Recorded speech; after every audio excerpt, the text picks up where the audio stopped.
The Ramayana is actually spans 7 books. And those 7 books, each book is called a Kãnd. The 5th book is titled Sundar Kãnd. Traditionally, the Sundar Kãnd is actually prioritized to be discoursed upon first, whenever starting a discourse on the Ramayan. So we're going to talk about the Sundar Kãnd. And in that, we're going to study one of the chapters. There are a total of 68 chapters in the Sundar Kãnd. We're going to take the first one. And in the first one, there are a total of 210 couplets, written in Sanskrit by the sage Valmiki. The total scripture is 21,000 couplets. So literally over the next 2 weeks, we're going to be discussing just 1% of the Ramayana.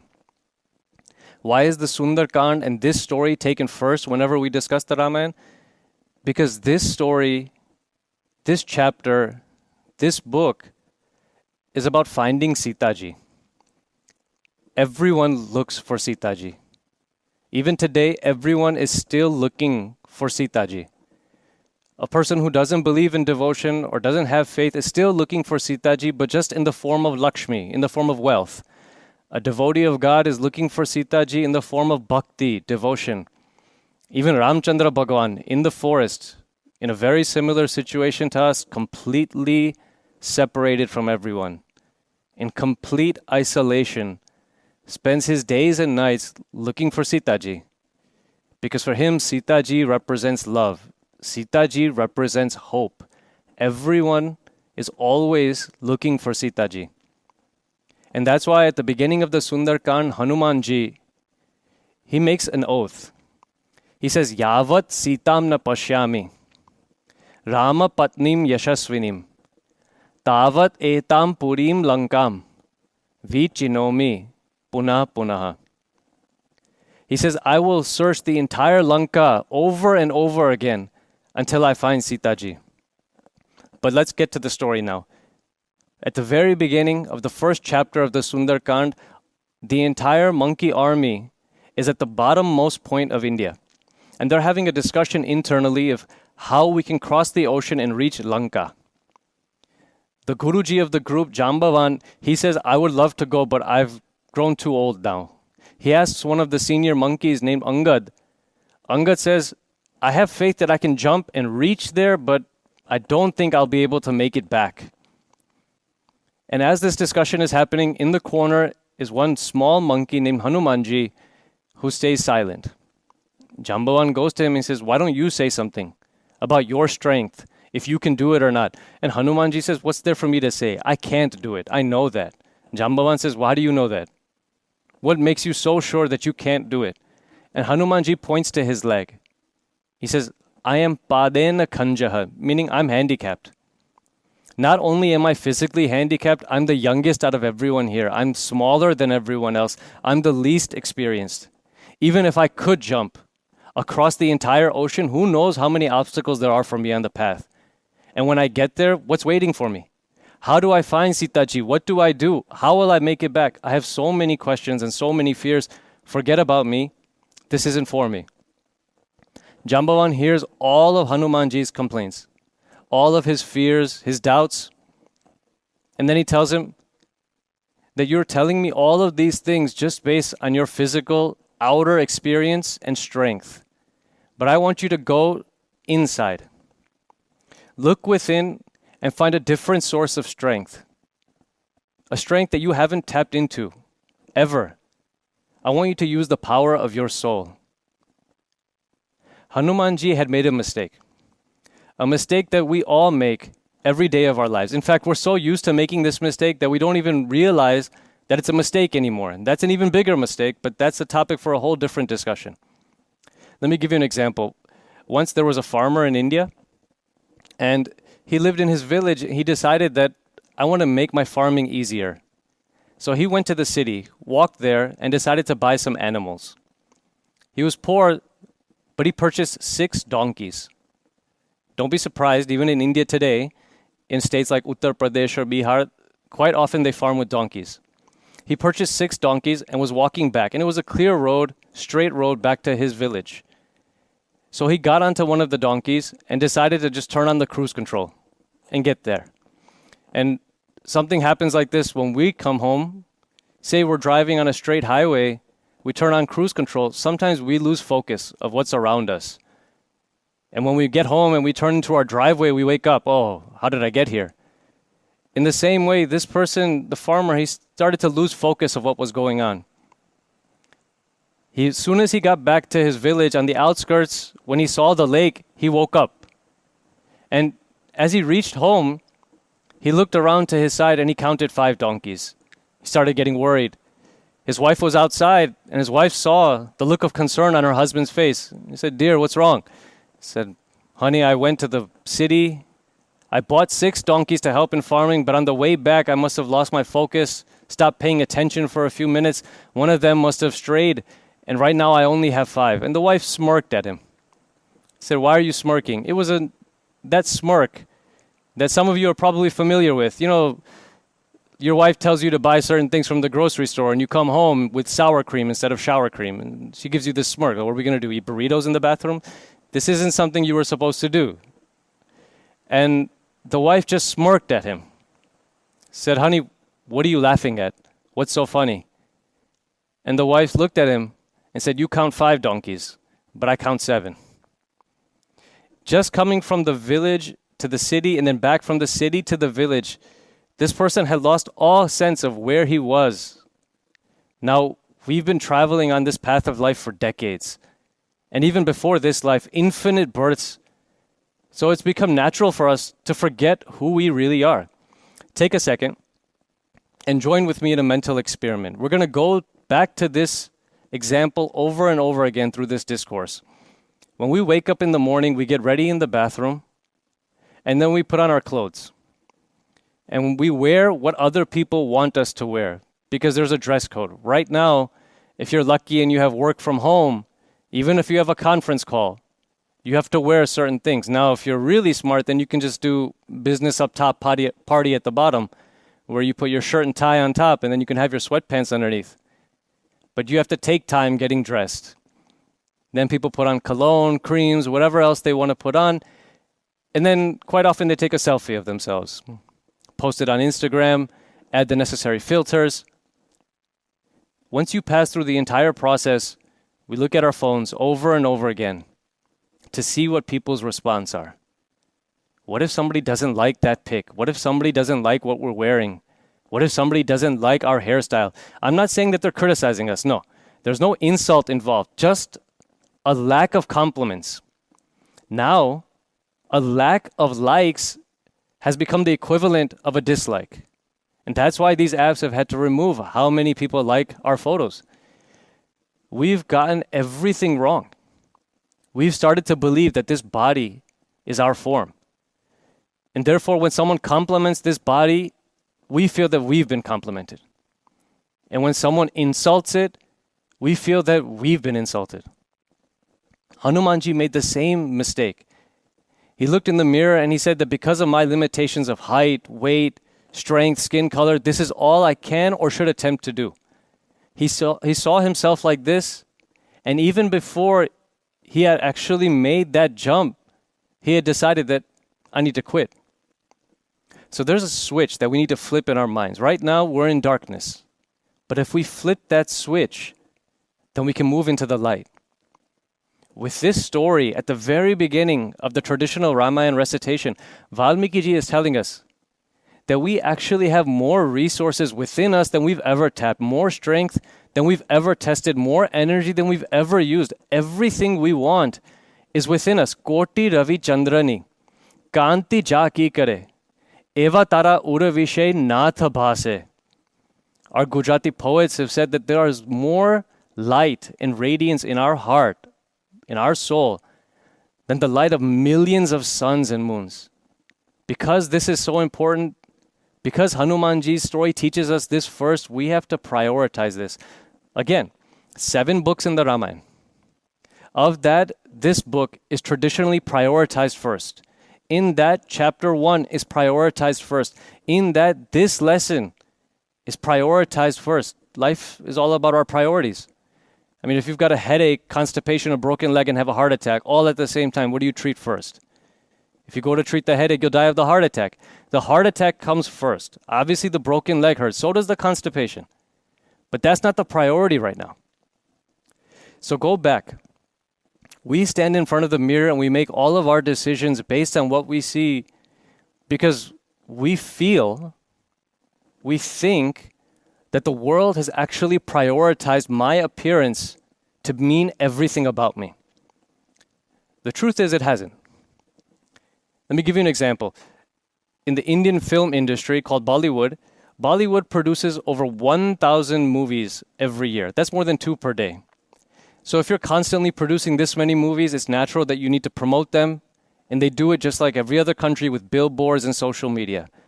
So every week, a new face makes a new movie, and that means a new billboard. The next week, new face, new movie, new billboard. Every week, the new face comes on a new billboard, and the old one comes down. That's the lifespan of beauty. 1 week, tops. But in our same country, India, look at the largest statue in the world. Huh? Sardar Vallabhbhai Patel, standing in brass, 600 feet, 182 meters tall. No one will ever take it down. Sardar Patel, he's bald, not handsome. He's wearing the simple Indian garments. It's something we need to realize that the world may lust after our beauty and traits, but it truly only loves character. Our Guru Yoganand Swami Maharaj, he gives his own example to explain this point. He says that if you want to improve the inside, you have to spoil the outside.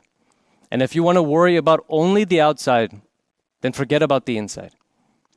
He gives his example that in 1998, he had to have a bypass operation. The doctor told him that we're going to make an incision from under your neck up to above your belly button. And after the operation, you'll have a permanent deep scar. And the doctor said that there's no alternative to the scar. You have to have it. Mahan Swami Maharaj explains, if I had asked that and said that, doctor, I don't want a scar, what's my other option? The doctor would have only given me one option. If you don't want a scar, then you have to die. If you want to improve the inside, if you want to live, then you have to sacrifice some things. Hanumanji is teaching us our priorities, knowledge of the soul, strengthening ourselves from the inside is more important than anything from the outside. So now I've spoken about this, but you might have a question. The obvious question is, how? Again, back to the same example of Hanumanji now standing in front of the mirror. He looked in front of the mirror, saw his physical appearance, and decided that this is what I am. In the days of the Ramayan, they also had mirrors, but not how we have them today. Today, our mirrors are made of traditionally glass. But in the time of the Ramayan, they would take brass, spread fine dust across the brass, and wrap it in cloth. And then when you rub that dust with the cloth against the brass, the friction removes all the impurities from the brass and makes it a reflective, shiny surface. In Tulsi Das's time, in the 16th century, when he was writing the Ramayan in Hindi, in his language, that mirror was called a mukur. Mukur. So if we want to see our physical appearance, we need a mukur. And if we want a mirror, a mukur that goes even deeper, then is there one that does that? So Tulsi Das said, yes, there is a way. I can give you a mukur, a mirror that shows you your soul. And then he wrote the Hanuman Chalisa. And the first line, because priorities, first line, Shri Guru Charana Saroja Nijamana Mukura Sudhare. The Guru is the one who can purify our minds with his words and show us what we really are. Aneka Janma Samprapta Karma Bandha Vidahine Atma Gnana Pradhanena Tasmai Shri Gurave Namaha. We bow to the Guru who teaches us and gives us the knowledge of our soul, what we really are. Take, for example, my Guru Pramukh Swami Maharaj. When he first met Dr. Abdul Kalam in Delhi, Dr. Kalam, who was a famous, renowned scientist, he brought his priorities for the entire country. That in 2020, if I want to make India a global superpower, these are the things I need to prioritize.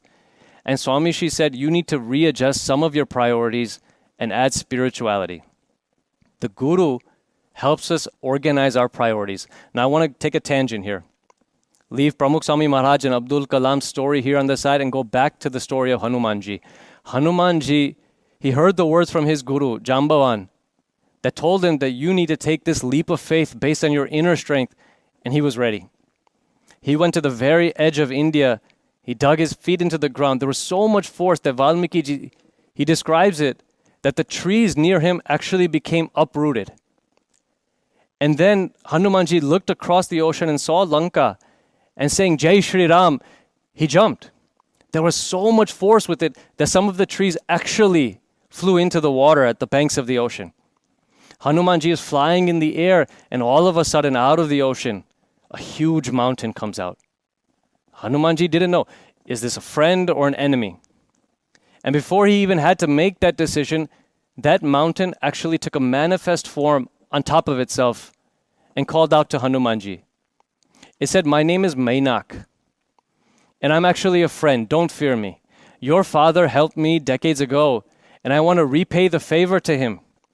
I know you want to make this long jump from India to Lanka, but I want to give you a place where you can sit, rest, and relax.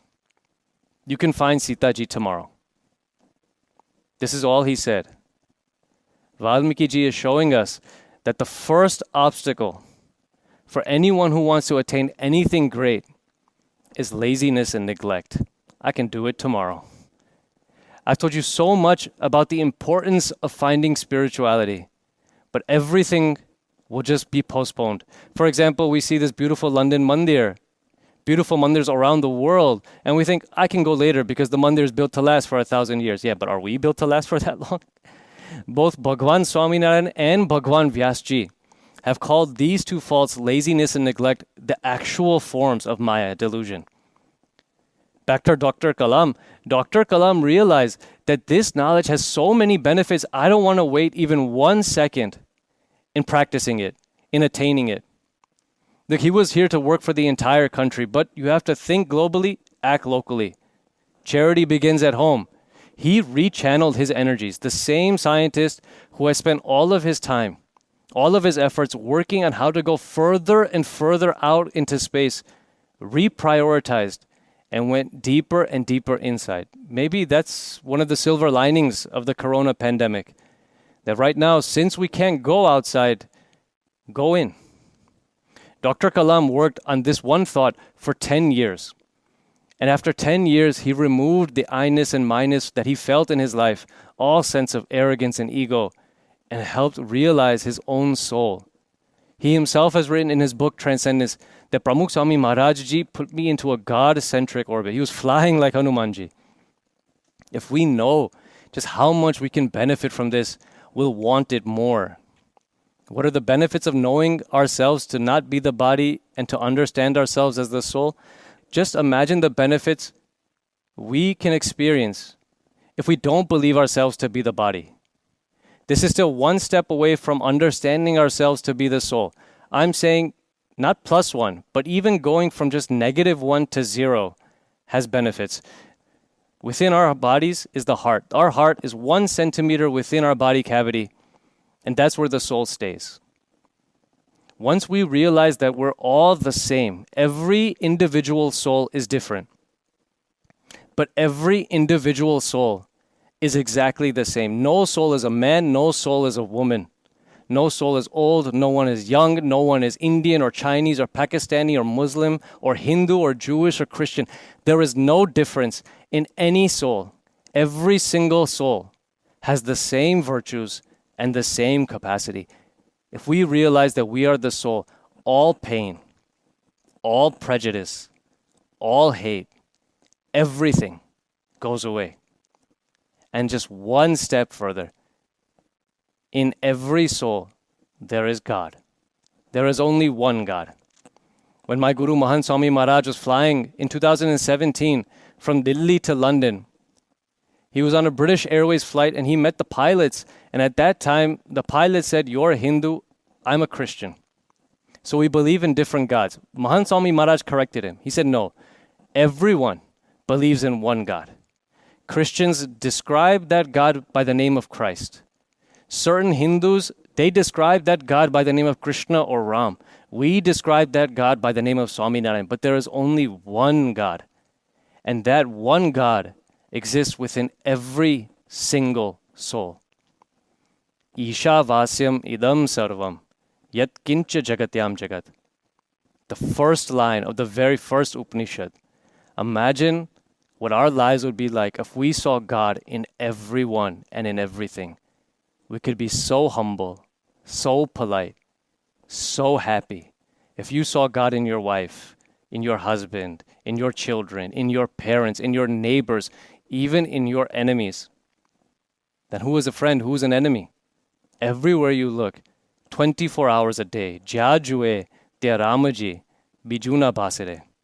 Everywhere we look, we would see Ram Bhagwan. We would see Bhagwan. So at the end of this session of Timeless Hindu Wisdom, we've gotten through 0.5% of the Ramayan, but we've learned a very important lesson. Don't look at anything about our limitations from the outside. Realize through the words of the Guru what we are within, and may we all be able to take that leap of faith. Shri Swaminarayan Bhagwanani Jai.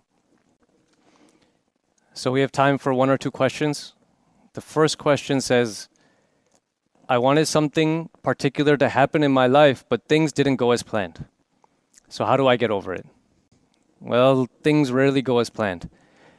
Even in the satsang that we do, our spiritual activities, it's my general experience that everything always goes to hell when you're doing God's work. But the best thought to have in any situation is one thought that my gurus, Pramukh Swami Maharaj and Mahan Swami Maharaj, always emphasized throughout their entire lives. And that's that God is the all-doer. Remembering this in success, it prevents arrogance. Remembering it in failure prevents us from getting depressed, even in those really dark situations. In the Srimad Bhagavat, Kunti Mata actually prays for more and more calamities in her life because every time she experiences misery, she constantly reminds herself and remembers God. It's like this. The darker the night, the brighter the stars. Again, the darker the night, the brighter the stars. The deeper the grief, the closer the God. Whenever you feel lost, take a second, pray to God. Even if you have to do it 10 or 20 times a day, just pray. A person who has asthma occasionally feels short of breath. And each time they lose their breath, they have to take out their inhaler and they have to use it. They never get frustrated because they know that this is my life. In the same way, whenever something happens in your life, don't get frustrated. God is our life. If at any time you feel short of breath, just pray to Him and carry on. Second question today is, you've spoken about this power within and the knowledge of knowing ourselves to be the soul, but what are some daily steps I can take to help me imbibe it? It's a good question. Bhagwan Swaminarayan actually explains this in his scripture, the Vachanamrit. And he says that we have to actually take time out to think about this daily. And like in the story of Hanuman, where he didn't rest on the mountain Mainak, he just kept at it. In the same way, Bhagwan Swaminarayan says that us not being able to realize our true form as a soul is a result of our own laziness and neglect towards not thinking about it. Every day we spend so much time meeting other people. So now take some time, set it aside, and meet yourself. Reaffirm this concept through the guidance of your Guru's words, and daily practice will help make it firm. Look, take an example. Everyone, when they're born, they get a name. Everyone has a birth name. But as they get older, sometimes certain people get nicknames. When somebody calls you by your nickname for the first time, it doesn't click. But over time, hearing it over and over again, you start to realize that, oh, I'm supposed to respond to this name as well. And we do. In the same way that we accept a nickname, first after hearing it, first we accept it, and then after affirming it over and over again. In the same way, to realize ourselves as the soul, first accept the words of our Guru, that you are the soul, the Atma, Akshar, and then constantly tell yourself, reaffirm it. So that's how we do it. I'll end with actually a funny story about nicknames as the topic has come up. We have a satsang center in New York. And in New York, whenever the teenage activities would finish, those teenagers would graduate to the youth activities. And for whatever reason, a tradition had been set that the teenager gets a nickname when he comes into the youth activities. They have that homely environment there. So for decades, everyone would get a new nickname when they would enter into the youth activity. So there was a teenager who was really excited to graduate out of the teenage activities, move up, and get a cool new nickname. And everyone found out that he was so excited about it. So when he did graduate, they didn't give him one. They kept his name as is. He took it well in the end, but that's just how some things happen. Thank you again for joining me this week, and I'll see you again next week with the second half of this story from the Ramayan. Shri Swami Narayan Bhagwan Ni Jai.